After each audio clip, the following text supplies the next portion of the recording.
In this lesson, we're going to be looking at working with combo boxes. We're going to be looking at the really easy way of working with them, a less easy way of working with them, and then filtering them. And in this lesson, it's probably the first time I start to get out of my depth. So goodness knows whether it's going to work first time, but we'll see right after this disclaimer. Be right back.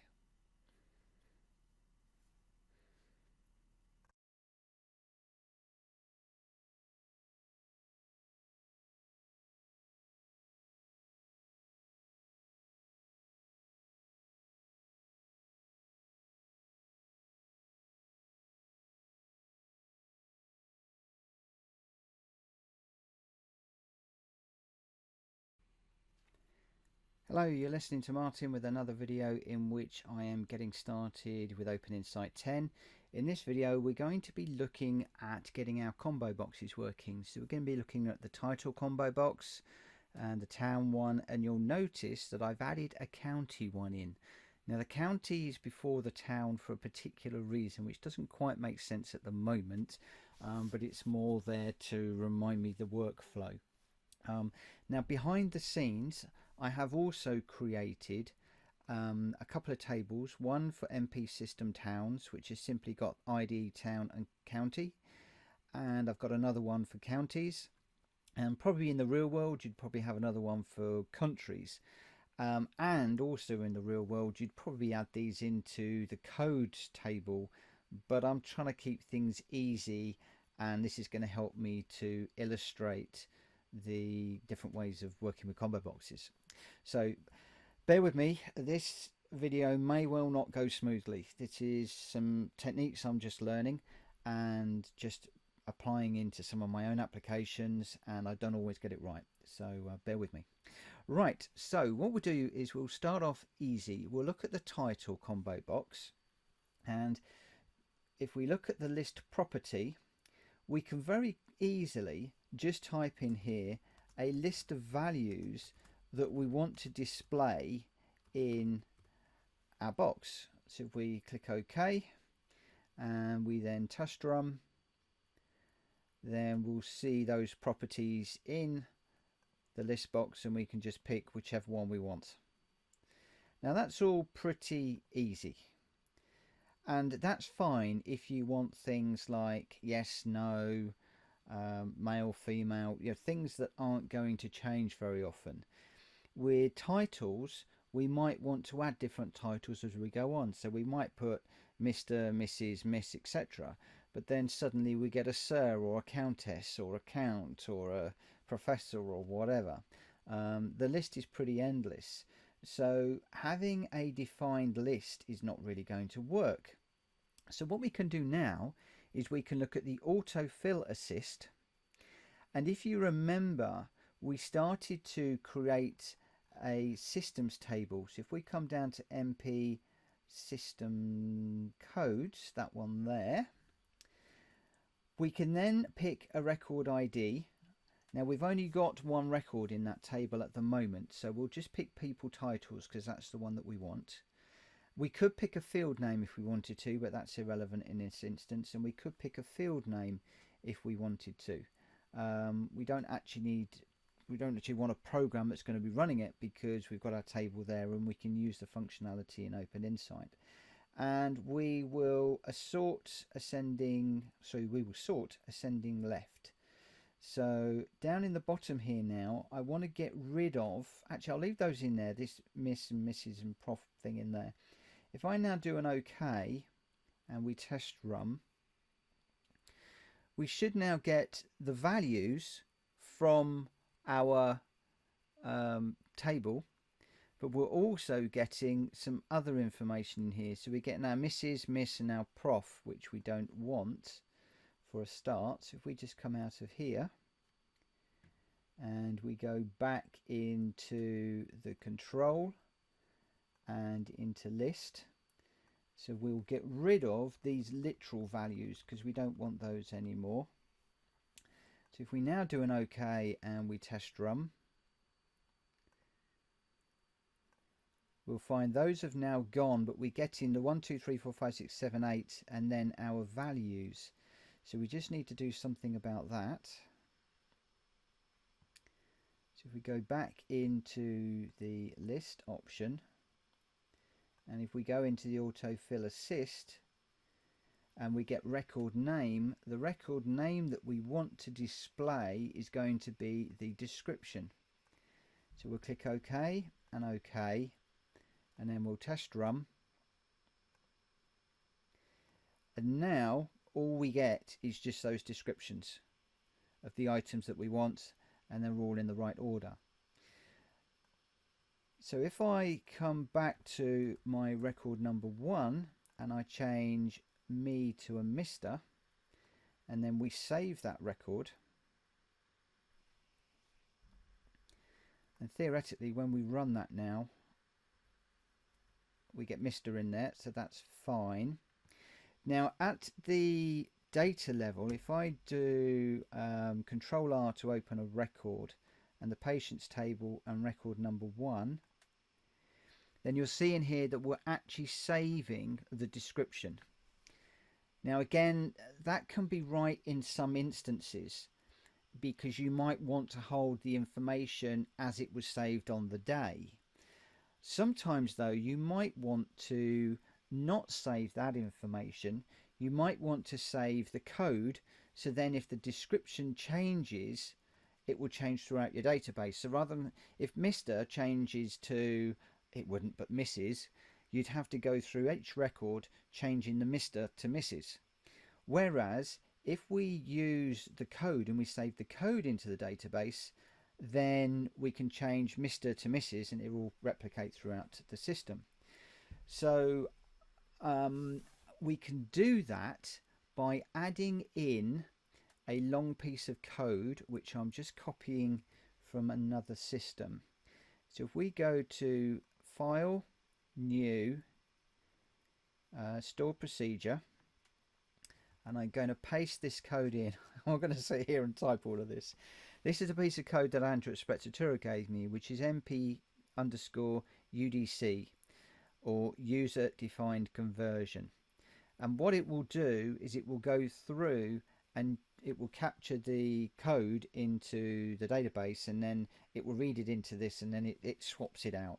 So that's the first bit of code. You can pause the video to see the code. And then we're dealing with the icon V, dealing with the ocon V, and then we've got the load values at the end. So that is MPUDC. So I will compile that, and we'll compile it as MP_UDC, and we just make sure that's compiled, and it has. So we can now save and close. Now if we come down to the conversion, under validation you've got conversion, and we change that to MP_UDC and MP_UDC,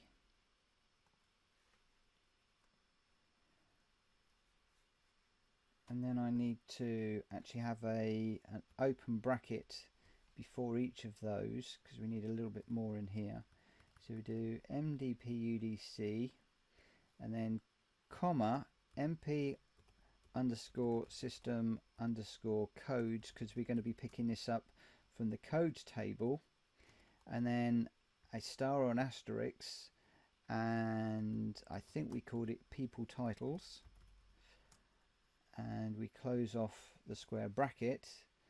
Now I'm going to assume I've got that correct, and I'm just going to highlight the whole lot, Control C or right mouse click and copy, and then Control V to put that into there. We will now save and we'll test run the form again. So record number 1, now I don't have anything in title, so we'll go Mr. and we will save yes. And if I've got this right, when we do a Control R to open up the record, I've now got a 1 in location number 3, which is the position for title. So it's now saving 1. So what that means is if we just run the form, the codes table form, what it will do is it will look for the value 1 and then it will display in our form Mr. In the same way, if we save code 3, it would use master. So then if we change that value in here, that would be reflected within our form. So one of the areas where I got tripped up on this was where you might have a company's name changes.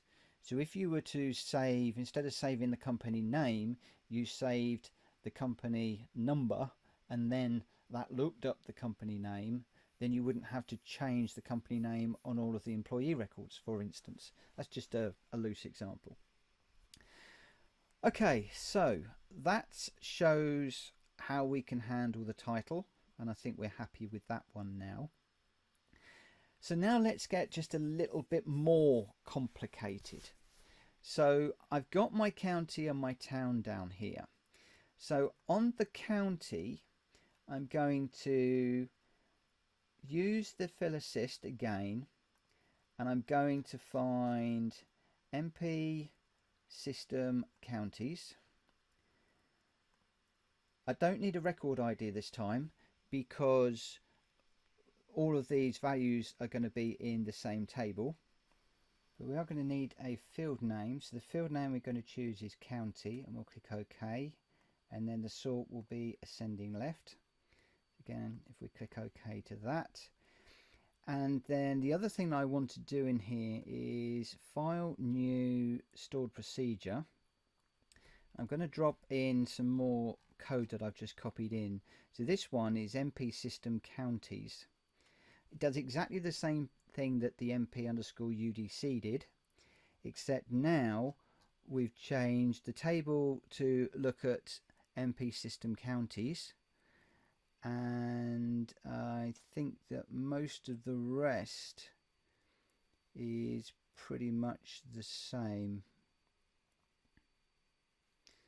So I've changed down here potentially open table to vcodes, so now that's picking up the table name at the top, but otherwise I will let you pause the video. So that gives you the top part, and then we get dealing with the icon V, dealing with the ocon V, and then dealing with the label, load label common.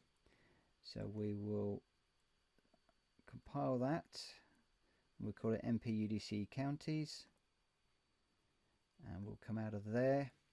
And the other thing that I'm going to do is I'm just going to grab the code from another UDC, File, New, Stored Procedure, Control V, and this one is exactly the same as the counties one, but it's for towns. So I've got one for each of those 3 tables that I've created now.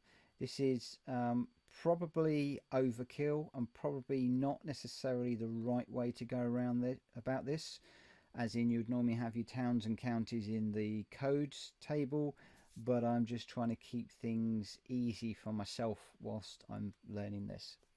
Okay, so for the county one now, we need to come down to the bottom and we need to change the conversion to open bracket MP_UDC_counties, because what we want to do is use or save into the database the reference to the county, not the actual county name. So if we then save that and test run it, and we'll make sure that we are getting our counties showing, which we do, and I'll just drop into here Northamptonshire, and we'll come out of there doing a save.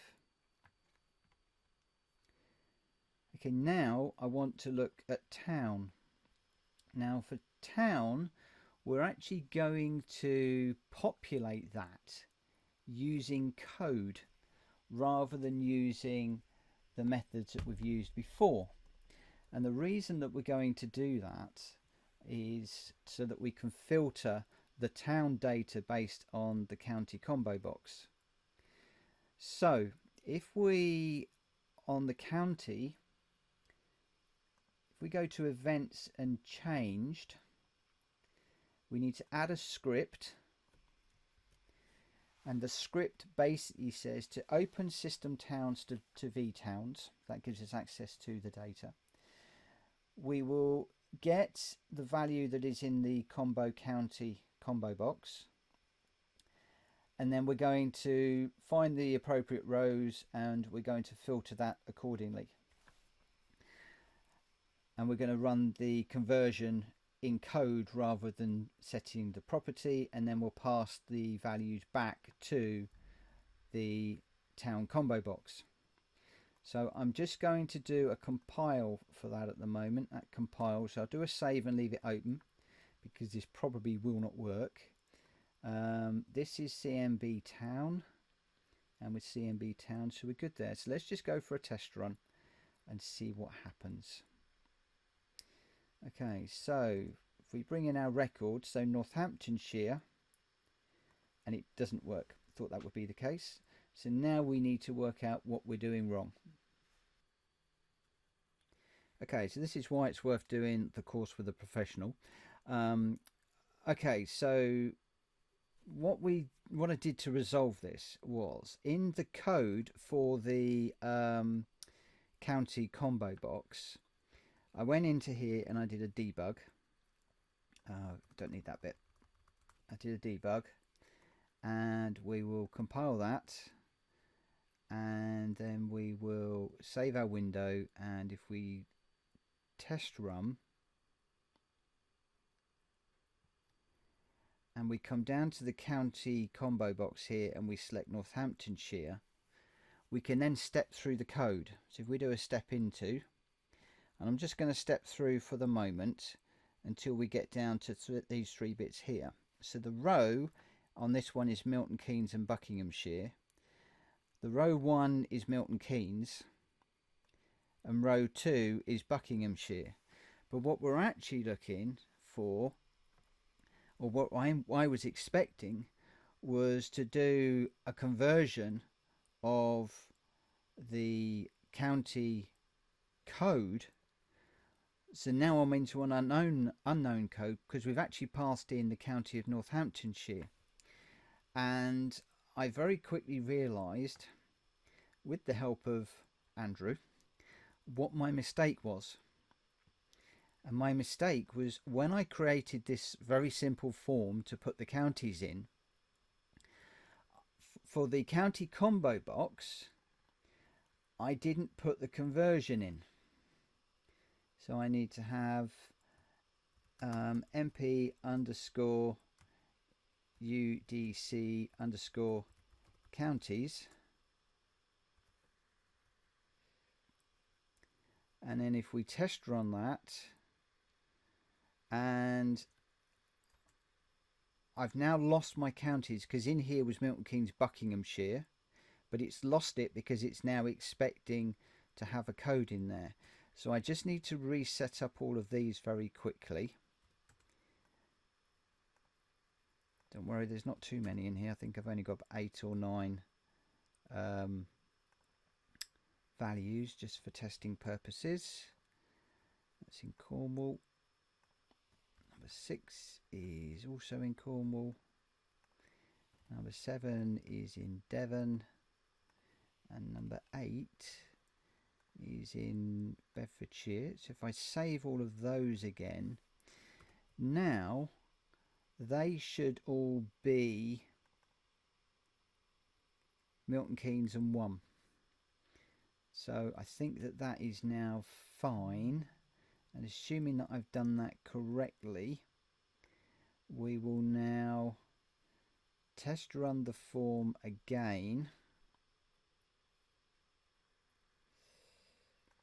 and then if we go to Northamptonshire, I'm just going to run, so I've left my debug in there. I now just get Rushden or Northampton, so it's filtered out all of the other towns that would be in there. and that has been created, or been achieved I should say, through this piece of code. And if I take out the debug statement because we're done, that piece of code then enables us to grab a value, open up the record and filter the control.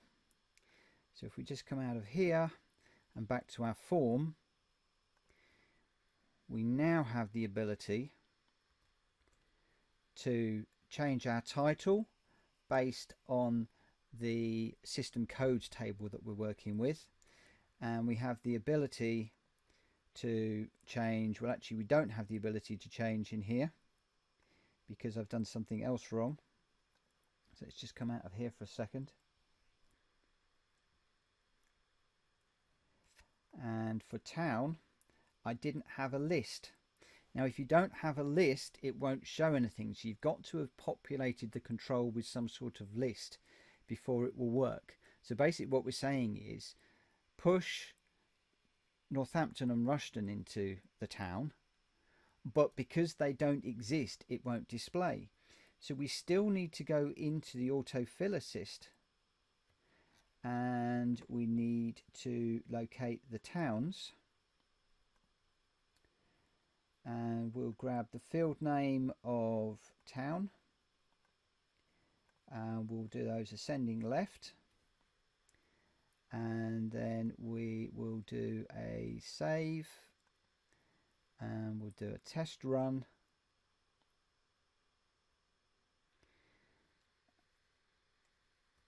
And hopefully Numpty Martin has got it right this time.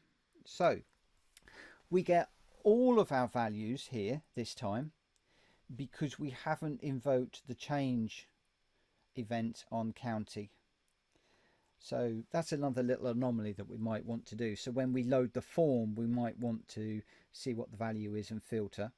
But if I go into Northamptonshire and change that to Bedfordshire, and I'll just run through that code, then we just get Bedford. And if I then close that and save the record, hopefully this time when we run that, I'm going to hit the debug again, or possibly not. I do actually get my Bedford data returned. It did save this time because the value was in there.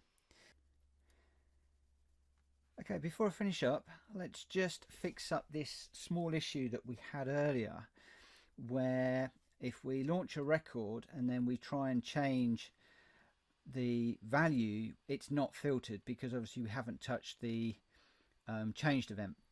What we can do is we can move that code to a different event.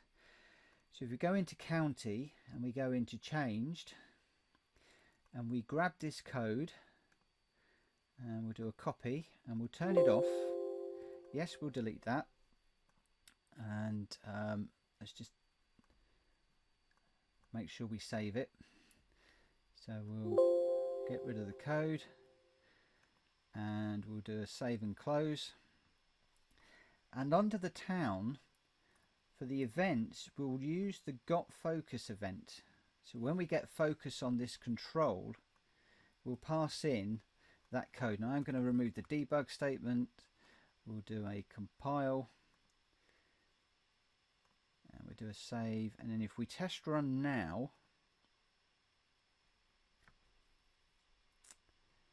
then if we bring in that record and I click on Bedford, it's now going to filter based on Bedfordshire.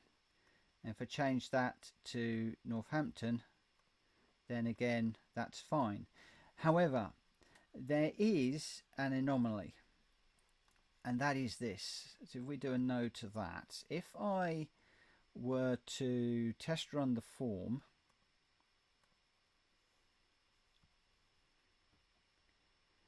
and on the test run we go straight to town with no county in there, we don't get our full list which we would want. So we just need to go back to our code for the moment,